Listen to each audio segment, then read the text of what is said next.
I am Jeff Foxworthy, and welcome to Gamekeeper Podcast. If you want to learn more about farming for wildlife and habitat management, then, buddy, you are in the right place. Join the Gamekeeper crew direct from Mossy Oak Land Enhancement Studio as they discuss the latest wildlife and habitat management practices, news, and, of course, hunting. There's no telling what you'll learn, but I'm going to tell you, I bet it's interesting. Enjoy. We're live in 3, 2, 1. All right, everybody. Friday. Yeah, and Rob Kenny on the board over there. See, I don't know if that's a good or bad thing. It's Friday. He makes me nervous. He redoes every wire over there. On the injured and reserved list, you know. Over there. He did hurt his knee. Yeah, he's over there doing it. Running the 40. Rob, what can you run the 40 in? Have you still made it across the finish line yet? Well, if I hadn't a trip right before I crossed the finish line, there's nothing to say I wasn't sniffing the high fours, really. Yeah, yeah. No, we'll never know. Yeah, how fast Rob really is. We'll never know because I guarantee you my wife would have something to say about it if I did another back lot 40 with the boys. On the clock. Yeah, Bronson, he tripped out there running the 40-yard dash and had to go to urgent care and he's got a bunch of stitches. 17 stitches. Ooh. Yeah. So we were prepping up for the Brennan podcast. Yeah, we were going to race Brennan Thompson. We were going to race Brennan. So last Friday we were, taking a little stab at to see how fast the office crew was. It ended tragically. Yeah. And needless to say, HR stepped in and we didn't have the Brennan race yesterday. I don't think Brennan would have, Brennan Thompson, yeah. the Mississippi State receiver. I don't think he would have, I don't think the school would have let him run it, Bronson. Probably not. Well, he wouldn't have really had to run it much to beat us, I would think. No, he could have skipped. Yeah. And Bronson, I wasn't involved in all that. That was a little more wise. The only reason he wasn't is because he was not here. Right. Yes. Right. Of course. Yeah. But so we're continuing. This is like Mississippi State week. It could be. Yeah, it could be. Look at there. He didn't say Auburn. Yeah, no, I'm just surprised he didn't. He hit the horns because he's not a Mississippi State guy at all. Yeah. All right. Look. So we've asked Bronson here. I saw Bronson. There's a couple things we want to talk about. This weather pattern we're in is awful. Mm-hmm. But and then you've got a new it's really intriguing to me, this formula that you guys can apply to if you know the age of a buck and you've got a pretty good idea of his score. You can kind of figure out what he may end up being. Yeah. And I want to learn about that. Okay. It's really interesting. Dudley, it's interesting. I want to learn about it too. I kind of want to complain about the weather a little bit though. Well, let's start there. Yeah, go ahead. ahead. It is so dry. I've just, we try to get brassicas in early. A lot of us like to get our blends and things in a little bit early. And it just seems like every year it gets less and less predictable, the weather. But, September and October are historically our driest months of the year. And they've proven to be. Yeah, and they've proven. And they've proven to be. Yeah. I think we planted October 31st of last year. Mm-hmm. Hey, be careful what you wish for, gents, because we've got the opposite happening here. I've got, I would say, a third of my food plot acreage has been flooded and will produce nothing now. Yeah, well, let me introduce. So that's Todd Ammonroot, our magazine editor. Yeah, our one and only Todd. He's in the far reaches of Minnesota. Yeah, he is the northern food plot dude. He is the Ham northern Lake. food plot, yeah. He is our. So we have somebody at the table, Bronson, that can represent the North, and believe me, he can represent the North. He does a good job of it. Yes. Say something northern there, Todd, please. Cheese curds. All right. Hey, those things are tasty. They are. They're good. How about that? They are good. But Bronson, what are you hearing and seeing? It's just so frustrating. Yeah, exactly the same thing. And it is frustrating because year after year, it seems like we're always dealing with when to plant. It's going to be dry. Dudley mentioned September, October, especially October, historically always the driest month. So when do you put your seed in the ground? Are you going to have tillage or not? Is it too dry to incorporate tillage? And then when you get it in the ground, what's the lag time for when you get a rain? And so all that comes into play. And then the worst case scenario is you get it in the ground late, and then you finally do get a rain and temperatures are lower than normal, and you don't get really that accelerated fall growth. Yeah. And so it just seems like your food plots all fall in winter are Stay smaller behind. than the set behind. That's exactly right. Yeah. So that's the worst case scenario. And But then I'll- you got I'll- army worms, on top And of if everything. you go too early, Yeah. you're dealing with the army worms. But I think we've talked about it in the past. So I've gotten to the place of where I think I would rather risk the army worms and be able to capitalize on when it does rain and having some warm temperature to get that jump. And I know a lot of people are also stressed out. If I plant right now and it stays dry, am I going to lose a lot of seed? And that's generally not the case. So, I mean, as long as it stays dry enough not to germinate, that seed's going to be fine in the ground. No worries for that. Worst case scenario is it jumps out of the ground, turns really, really dry, and then you could have some mortality Crop in that failure. case. Yeah. But Bobby, every year it's something. It seems like every Yeah. single year we're dealing with this uncertainty. And how about this? How about adding some certainty? Is if you have a warm season, if you're dividing up your property and have some warm season forages, those are going to be providing forage until those cool season kick off. Yeah, So so- until that first frost. It goes back to diversity, having a Right. little bit of diversity. Yeah, Right. doing some warm season plots, having some really good, like early successional habitat patches man, on yeah. your place for deer and critters to eat. I can say the places I've been burning on a rotation look really good right now, and I guess the canopy is allowing more moisture to be in the ground and a lot more green than there is in the open fields for sure. And I've been a bit humbled. I changed farms this last year, and my old place was bigger and it had bottom ground on it with just really good soils, and so I could get away with more there. My little throw and mow or poor man's no-till technique works really well, but you've got to have some base moisture. My place is really small now, and most of the openings are on ridges and things. And if the ground is cracked wide open and you try to do this poor man's no-till technique, it's probably not going to work as well up on top of a hill. And so, again, it goes back to the diversity thing. If you do have some good low ground, that would be where you would want to start if you're going to plant something early. Yeah. Yeah, that makes sense. And then, if you disc it into a powder, you're going to have a rain, probably 2 rains to get good germination. Versus if you do try some of these, whether you have a drill or you can rent a drill or you do some of this poor man's no-till stuff, that seems to be way better of an option. And then on your higher ground, you may be better off waiting a while for that reliable rainfall to get started. Big sprinkler system. That's what we need. Yeah, there you go. We were talking yesterday about trying to figure out a way to irrigate a plot, and it's something to think about. It's a feat for sure. If Yeah. you've got I have one. I love it. Yeah. It works great. As long as you have a water source within, depending upon how much hose you want to buy. I've got probably about 500 feet of hose, and I'm lucky enough I have food plots close enough so I can get water to them, because we have had, like I say, we've had lots of moisture this year, but we've had droughts as well. So Is that a creek or a pond? Are you pumping? both, yes, creek and ponds. I've used both. And is it a submersible pump? Yes. Well, no, the actual pump is not, but there's a hose that goes in and Okay. Siphons out of the pond. Gotcha. correct. Yeah. Gotcha. I hear you, Todd. Yeah, Todd. Up there Look, making it happen, Todd cuz. gets after it. Yeah, he does. So we don't want to have a hurricane, obviously. No, but a rain event would be great. But usually we'll have some kind of tropical depression that'll be in September-ish, and sometimes we get more rain than we want. But we hadn't had any hint of that this year. We had a little moisture this week, just barely a little bit, not even not to duck the dust. But down. it's funny, I think Todd was mentioning it earlier about being too wet. I mean, there's been a few years where it was so wet in the fall you can't even get equipment in. So That's true. who knows?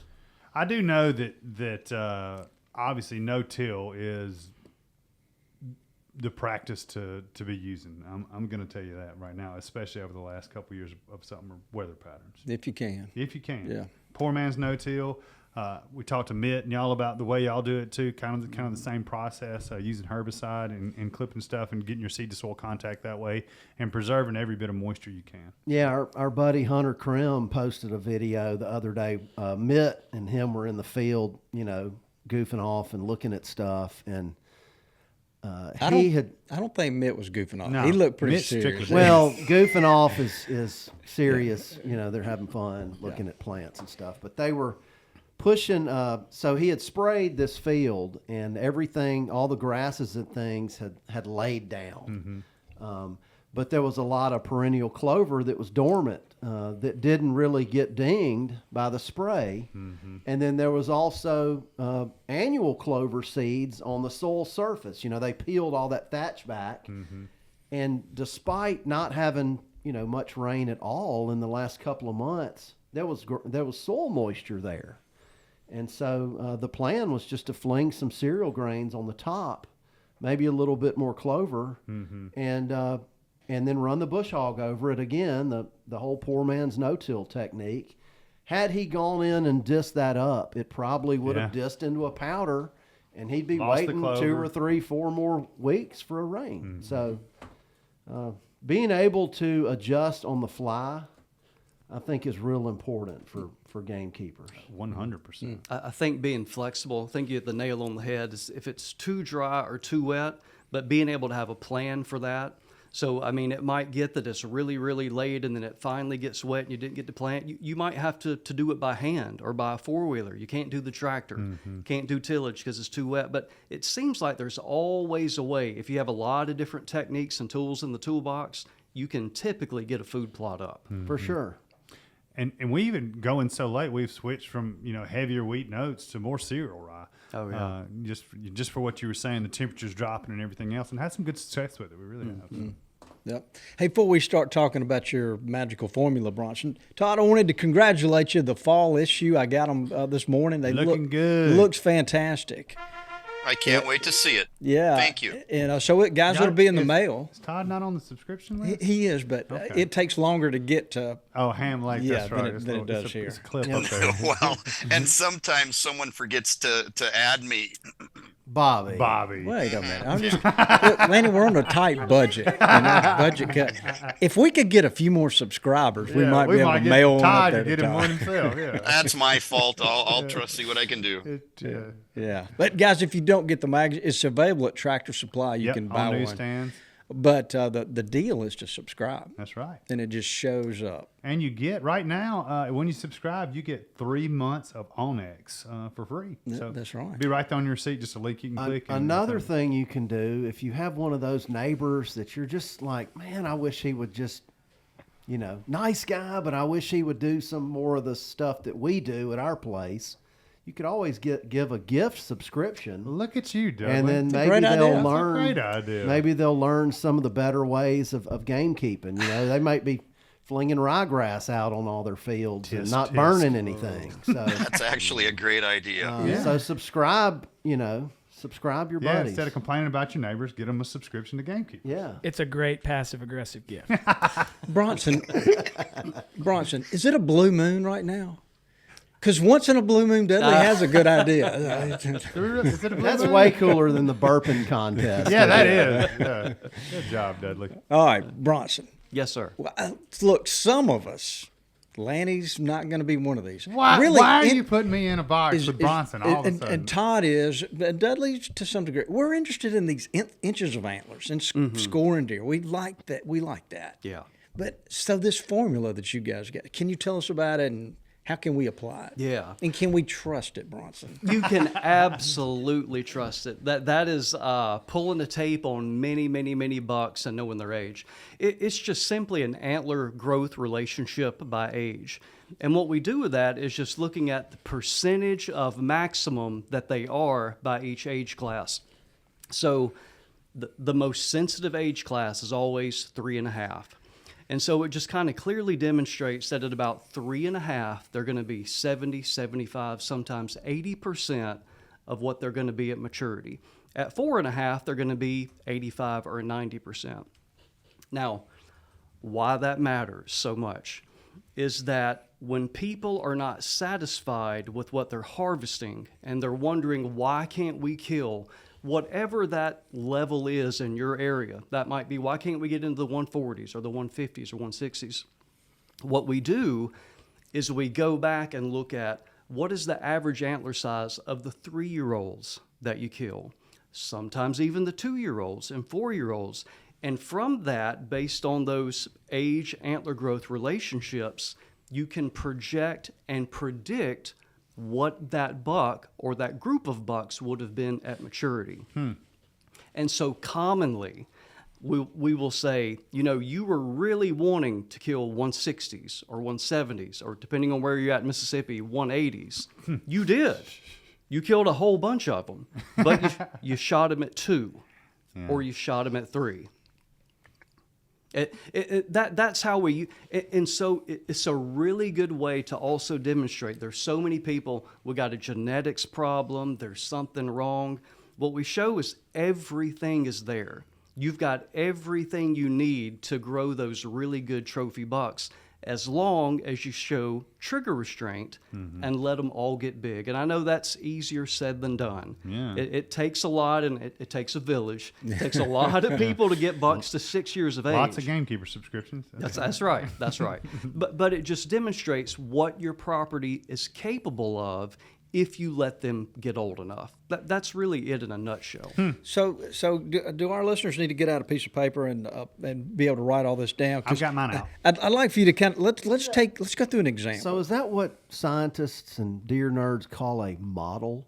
That would be a predictive model. Predictive model. And it's making more sense to me now. So in Todd's area, he measures a 3.5-year-old, and that basically is the assumption that it's 75% of what it would be at full maturity. That's right. That's exactly right. Yeah.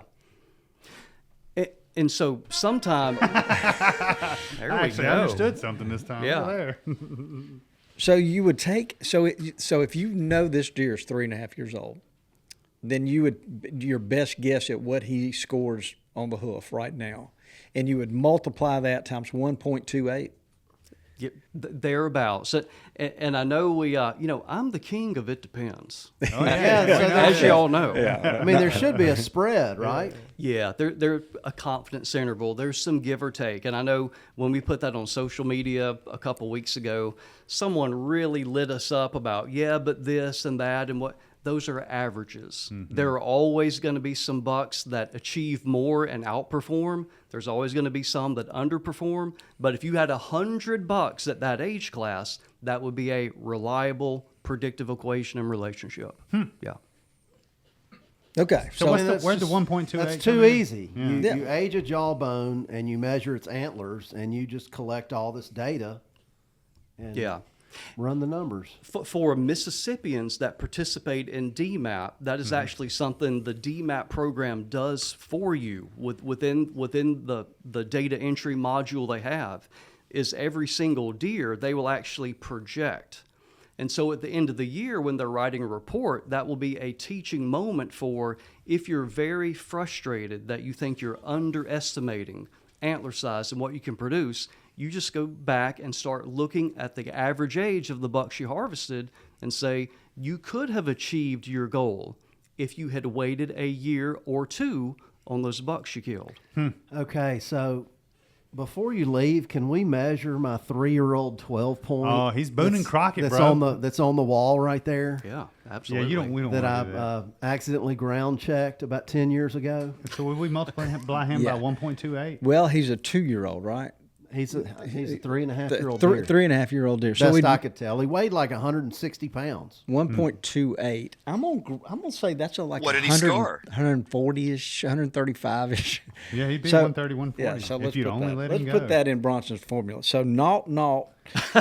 Point, no. And he's got a lot of mass carrying all the way out, too. I'm gonna just say conservatively 130. There's no, he's more What, than you think that. Uh, he's 130 right now? I'm being conservative. Right there. 166.4. Yeah. That's right. That's what I got to. Golly, you shot a 170 too early. He's a Boone and Crockett. I know. I cried when I grabbed his antlers and was pulling him into the back of the mule, and he just slid up effortlessly like I was pulling a doe into the back, and my heart sank. Well, I did it last year, Dudley. But he snort wheezed, and he snort wheezed and did all this crazy stuff. It was an awesome hunt. And look, I mean, he's showing 4 up, 5 up, really. So Yeah. I mean, you got. I mean, look at the mass. He looked huge. He'd have been a hell of a deer the next year. Well, so yeah. So I had made notes as somebody wanting to grow a 170. You would need your. I was thinking about using this on live deer.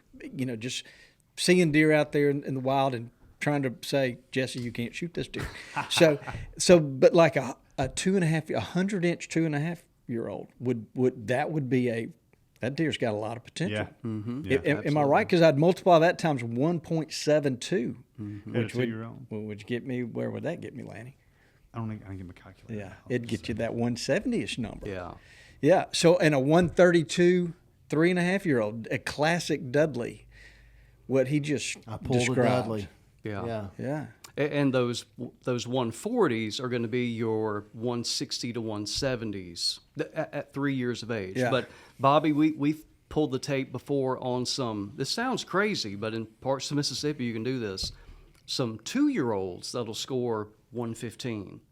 Some of them just shy of 120. You're going to project into the 180s or greater for that type of deer. That's exciting to Yeah. to know you had something like that. Well, yeah, that you've got clients that are growing deer like that. So can we take this formula up to where Todd is and into Illinois and Iowa? Is it going to stay true there? Yeah, I think it would be pretty good. It may, in fact, let's see how that would be. It could underestimate, I guess, a little bit, just depending on the growth rate. So that is based on Mississippi growth rates. If you had a place to where the rate of growth was a little bit steeper, then it may underestimate a little bit. But So pretty much it's in the going to deep be in the south, we're good. ballpark. Yeah. It's going to be in the ballpark. Yeah. So the numbers I've got from looking at your chart, if it's a 2.5-year-old deer, you'll multiply 1.72. Multiply by 1.72. A 3.5, you'd multiply by 1.28. A 4.5, 1.11, and a 5.5, 1.02. So you're basically saying when he's 5.5, he's pretty close. He's pretty set. Yeah. So What was the 5.5 number? 1.02. So I'm assuming all of this averaging accounts for like that buck that was born later in the winter. I mean that doe that was bred later in the winter compared to the doe that was bred in the first rut. Yeah. It accounts for some of that. Yeah, it's smoothing a lot of that out. And then we really don't start Dudley with that until really 2 years of age. And really it becomes more reliable at 3 years of age. Okay. And by that time, deer, we say they have compensated. They've typically kind of grown out of that bad situation by then. So it holds true. Okay. This really is, Todd, just think back, you've been doing this a long time. This is some great information that hunters now can have. We've got these photographs, Mississippi State. You guys have done some from the Deer Lab. We're helping people age deer. And there's a lot, if you're in the South, it's a little different than Todd's deer have such bigger bodies than our deer do. So it's kind of like a one-size-fits-all doesn't necessarily easily apply everywhere. But through these charts that you guys have done, Ryan Kirby's got a poster that's really cool. Others have done it. And now this kind of information, a guy trying to manage his property, he's got a lot of information at his fingertips to make decisions. That's right. And when you start talking, like Dudley mentioned a minute ago, when you've got the jawbone and you can score the antlers, I mean, you can definitively tell somebody. And you keep your own records for your own place. Yeah. Collect your own data. Do you see Everybody should. Yeah. Do you see much variation in jawbone wear across different latitudes or different environments, like Texas versus somewhere in the Midwest? There, to my knowledge, there's been no comparison like tooth wearing replacement, southern versus midwestern versus northeastern. The most recent and best study has been looking at are there any patterns across a pretty big area, but it was all in South Texas.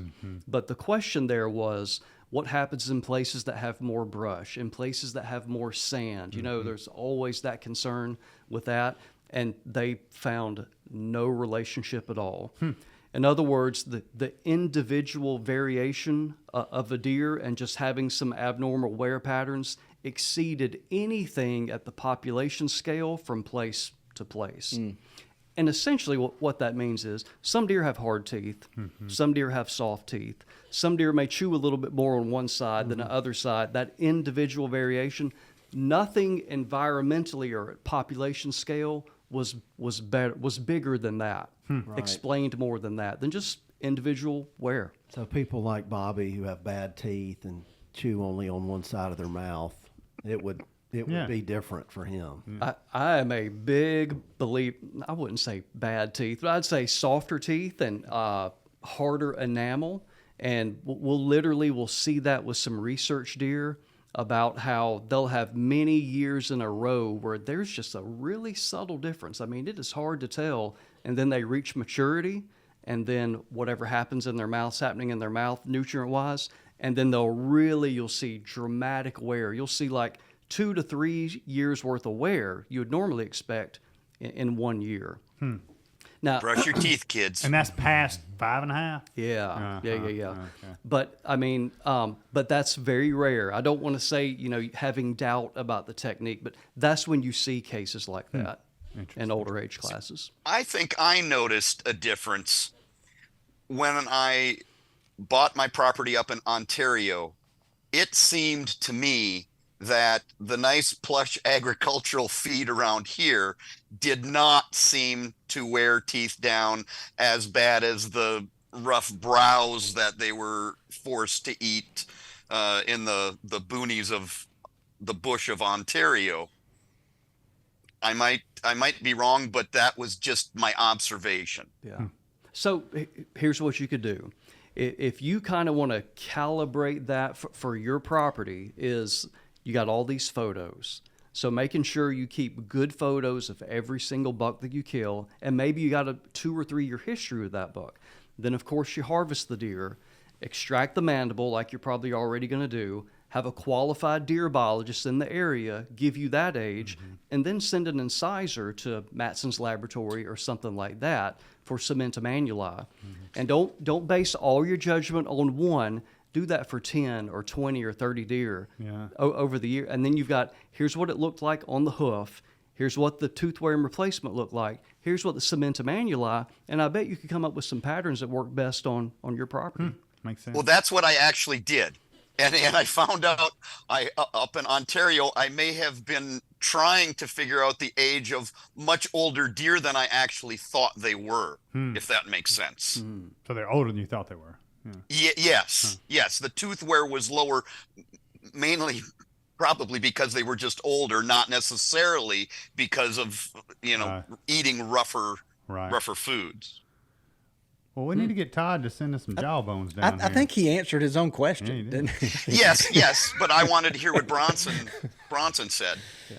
You set me up for this because I'm figured and doing a little prep for this. I'm going, I've got a lot of things I can ask this person. This doesn't sound right to me, but you didn't tell me it was Bronson, and he's got his ducks in a row on this one. I think. So. Yeah. Lanny, do you have your ducks in a row? Do you even know where all your ducks are? No, I don't even know. No. Well, Bronson, I've never had my ducks in a row. I'm killed a lot of ducks. I think that guys can take this formula. And I think guys can take this formula and use it when they're judging deer in the field, and it's a heck of a tool. There's no doubt about it. But just being able to say, okay, that 3.5-year-old deer right there, if I'll let him be, he's going to put on another. He could put on another X. Or you could be like me and Lanny, where we're like, this one looks like one we can actually put in the freezer. That's 3, and he has a lot of meat on him. Yeah, Lanny will talk himself into just any of them. Somehow. I love to eat deer meat. That one's got a little bit of a limp. Look at it. So is this the formula the DMAP will use? Oh yeah, it's the same thing. So that from the MSU Deer Lab, and then lots of people use it, including DMAP. Yeah. So how long have they been doing that for a while? Yeah. Oh yeah, for a decade. Or so. Wow. Yeah. And interesting. I learned something about DMAP that I meant to bring up earlier. in Mississippi, and maybe you can validate this. I just got in a new club, Bobby. I've told you about Yeah, that. what's the name of it? I'm not telling you. Anyway, Where's it at? I'm not going to tell you that. Called the either. Lost 40. Yeah, that's a pretty good one there, Dudley. But they've been on DMAP for, I think, 15, 20 years, a long time. Any deer that we harvest on that property, you're going to love this. Like how he said we. Yeah, Like he's yeah. expecting he's going to harvest one. Go ahead. Bobby. Any deer that is harvested off of that property does not count towards their state bag limit That doesn't seem right. Oh, because it's DMAP. because it's DMAP. So he can kill twice as many bucks? Well, On that property. On that property, if I harvest a doe, it doesn't count towards my allotment, towards my limit. That you shoot on a non-DMAP Done property. non-DMAP property. Okay. Well, does. Okay. I'll go And with that. bucks. Really? And management bucks, yeah. So that is working with a DMAP biologist and them determining that you need to kill a lot more deer than state mandate would allow. And so they're giving you additional bonus tags for does and management bucks. to It's do the that. perfect club for me. Yeah, it's perfect. We have a very similar program here. Ours is only for antlerless deer, but it sounds very similar. Pretty neat. Didn't know that. Yeah. Bronson, are you hearing a lot of EHD this year? Only from people in the Midwest, a few cases in Mississippi, but quite honestly, I don't know how reliable that is. So on any grand scale around here, no. Yeah. But certainly in the Midwest and other places, yes. Yeah, it seems to be a little, maybe even rougher than usual. I know. It's also called blue tongue. Is that right? That's right. And I've heard of this my whole deer hunting life, and I've seen deer with sloughed off those longer toes, toenails. Yeah, slow toes. Just Hooves. like hooves. We call them hooves. Yeah, right? I hear you. But I've always understood too that our deer in the South are genetically predisposed for it not to affect them as much. I wouldn't say genetically predisposed. I would just say their immune system, because they are confronted with the virus so more often. Through their life. Throughout their lives. And most deer are going to live through it, and then antibodies are passed on. So it's like you get a cold and your immune system is ramped up to it. If you're confronted with that virus again, then you're not going to get it. It's not going to have any effect. Same thing with EHD with a lot of southern deer. Yeah. But when it's completely new, your mother, your grandmother has never had that virus, and somewhere in the Midwest, it'll kill you. Yeah. I've heard. Go ahead. I'm sorry. Go ahead, Lenny. I just had never heard. I hear EHD all the time in the Midwest. Just never seen huge effects of it in the South. I've heard seen it? Ohio, Pennsylvania, and then there was one state out west of the Mississippi too that's had it pretty bad this year. Really bad. Have you heard of it in Mississippi? Or Oh yeah, I mean, yeah. I know bucks. people that have found 5, 6, 10 dead deer on their place. And so it still kills them. They're just down here. They're more apt to. They can beat it a lot easier than the northern deer. A bad year around here, deep south, you may lose 5%. That'd be a bad year, whereas you could lose 50% in places in the Midwest. Yep. But they rebound pretty quick, don't they? I mean, through the years, Martin Drury would just be so worried about something. In a few years, they kill another 190. Just another 190. Nothing to it. Bronson, I'm wondering if there's any talk about ways to try to make the deer up north adapt more quickly.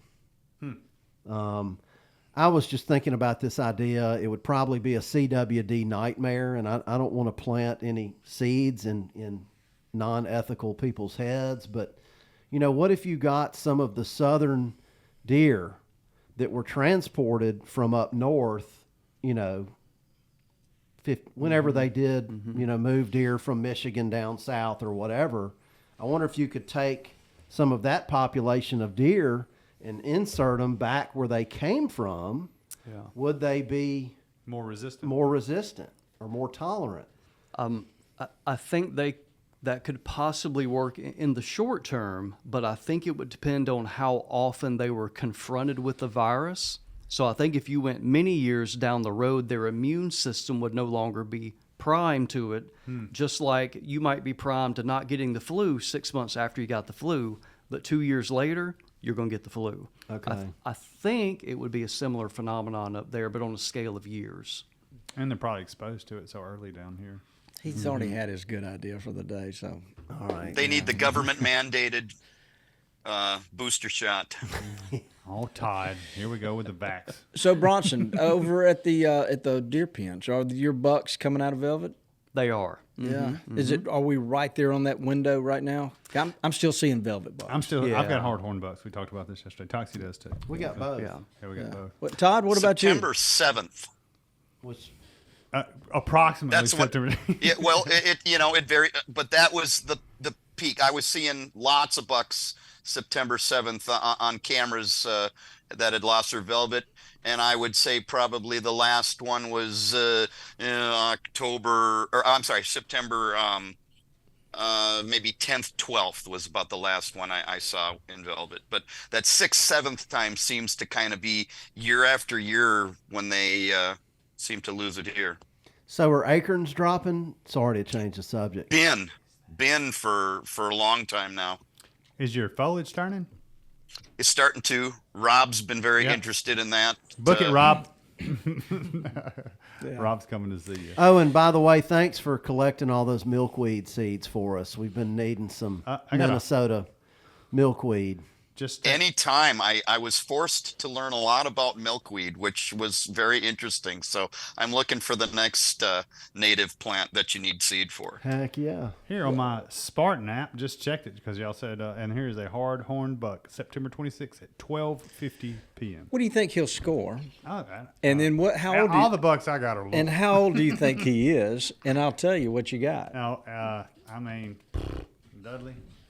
Let's let Bronson look at it. Yeah, what am I doing? We got Bronson here. He looks bigger He because looks he's looking away. looks 2 or 3 to me from a 3-second glance. I'm going to call him 3. Is that the only photo? I don't know. Do you have anything a little more broadside? But yeah, he's 2 or 3. Oh, the We're just next trying one's to- a coat peeing in the literally, look at the next picture. Oh, yeah. Sorry. Oh, you're good. I have no secrets on my phone. You can look at anything you want to. Yeah, I'm gonna go 2. 2. Ooh, Okay, good so too. 2. So we're multiplying times 1.72. 0.7. Let him walk, Lanny. This is Hayden. You know, I mean, I can't. It's hard for me to call my kids off of now. And what do we think he'll score? Pretty low. Yeah. Okay, like 50. I'm on. Don't worry. This is Chickasaw County. It's it- not a huge expectation. Can we go there. 60? Let's be generous and call 60. Yeah. 60. All right, Lanny, we're at 60 times. That's my big buck now. So y'all chill out. 1.72. He's gonna Everybody be. don't be rushing in there. You know. He's gonna be 103 when he's. That sounds 6 years. just That's right not- for this property. That's not a uncommon wall at all hanger. around That's here. all- Okay, so let's That's why we shoot them. pass that to Bronson. This- Here we this is- go. I know this Look deer's- at my deer now. Well, no. This is Lenny's deer. kind of pitiful. This is kind of pitiful. So Bronson, I'm reasonably certain that deer's 4.5. Mm-hmm. And I'm reasonably certain that he will not score Well, he's got 125. He's a basket rack 10, right? He's. I think he's about 125.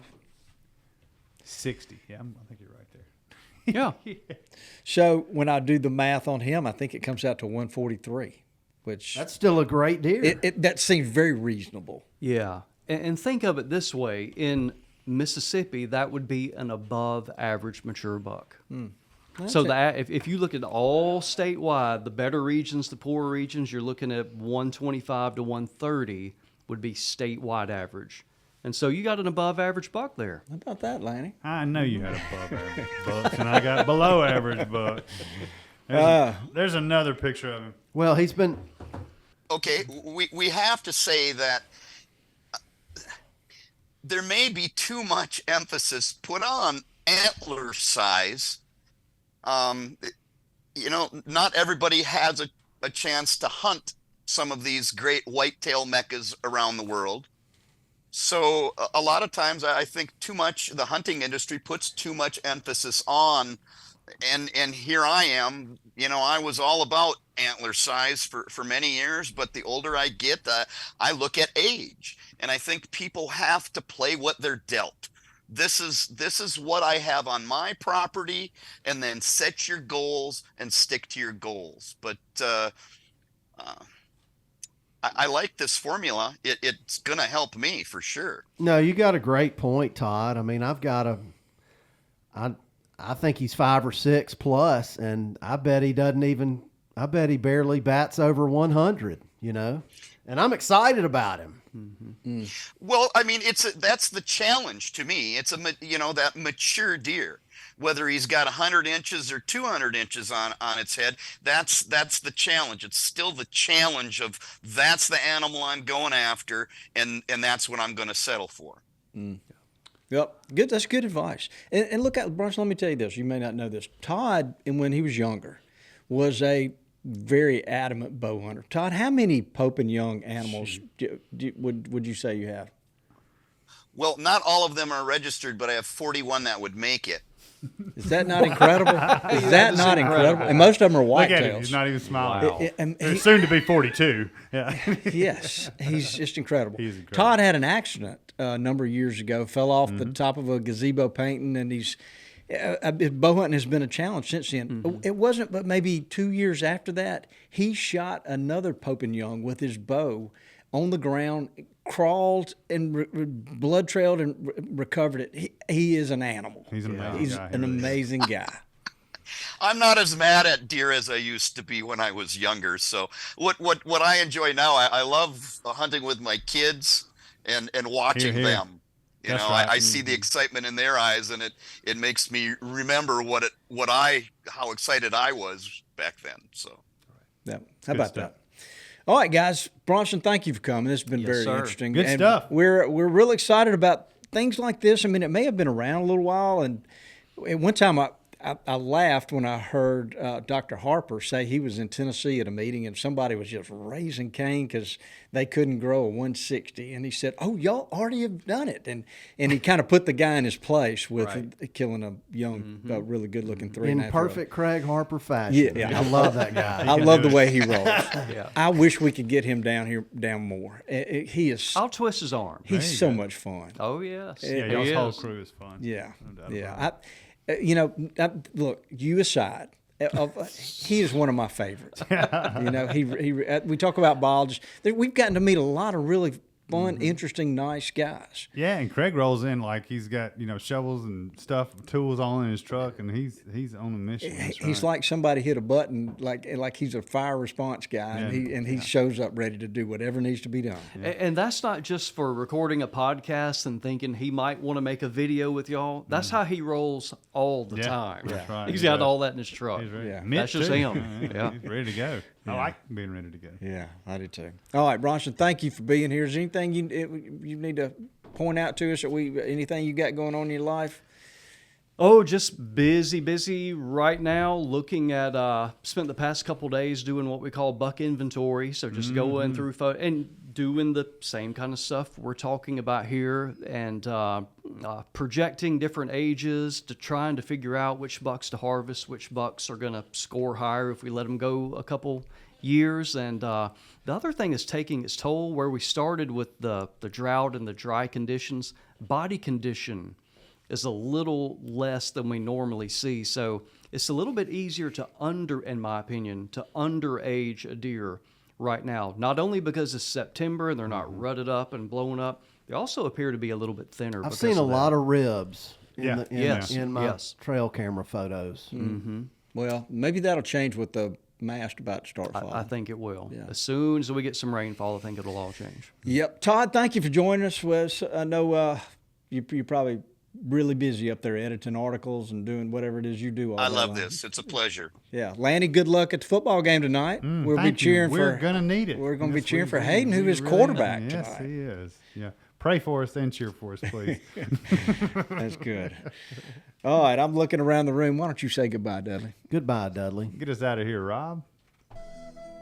Ooh, hand, please. That's a good one.